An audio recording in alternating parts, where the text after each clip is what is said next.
आपण पाहत आहात सत्य व रोखठोक न्यूज चॅनल महावृत्त न्यूज। आवाज तुमचा, ताकद आमची।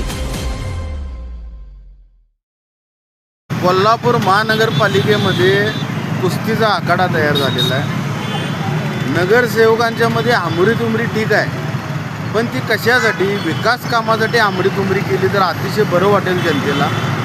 मुळात ईव्हीएमच्या जीवावर, भ्रष्टाचाराच्या जीवावर निवडून आलेले प्रतिनिधी अशा पद्धतीचं चुकीचं वक्तव्य करून एकमेकाला मारतो तोडतो हिची भाषा, खाली अशी भाषा, हे अक्षरशः कुस्तीचं मैदान नव्हे, हे आखाती युद्ध अशाच पद्धतीनं जर सुरू राहिलं तर हे कोल्हापूर वासियांना फार हानिकारक ठरेल। मुळात महानगरपालिकेमध्ये भ्रष्टाचारी, खून करणारे, 2 नंबर धंदेवाले, हे मटकेवाले, लोकांना लुबाडणारे, टक्केवारीच्या माध्यमातून स्वतःच्या मुलाला निवडून आणणारे अशा पद्धतीचे नगरसेवक जर निवडून आले असतील तर जनतेचा विकास काय होणार आणि जनतेनं यांच्याकडे काय भावना व्यक्त करायच्या, हा मुळात आम्हालाच नव्हे सर्वसामान्य जनतेला देखील पडलेला प्रश्न आहे।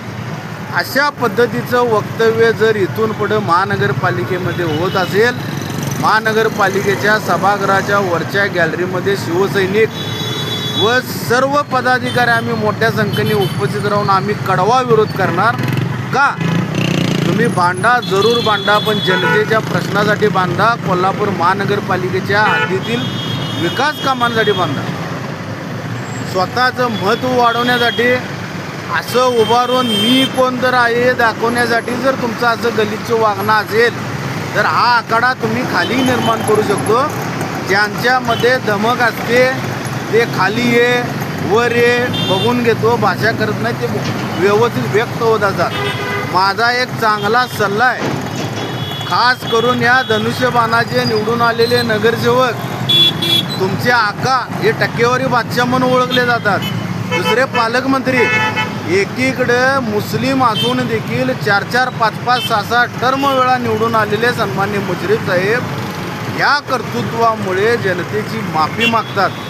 माझा आपल्या न्यूज चॅनलच्या माध्यमातून एक प्रश्न आहे, सन्मान्य पालकमंत्री महोदय माफी मागतील का? त्यांना का लाज वाटते?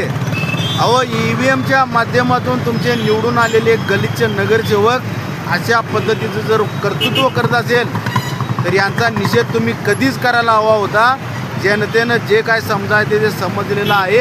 येणाऱ्या पंचवार्षिकमध्ये यांची काय दशा आणि जनता यांना काय दिशा दाखवते हे समक्ष आपण वेळ आल्यावर पाहू। महावृत्त न्यूज चॅनलला लाईक करा, शेअर करा आणि सबस्क्राईब करा।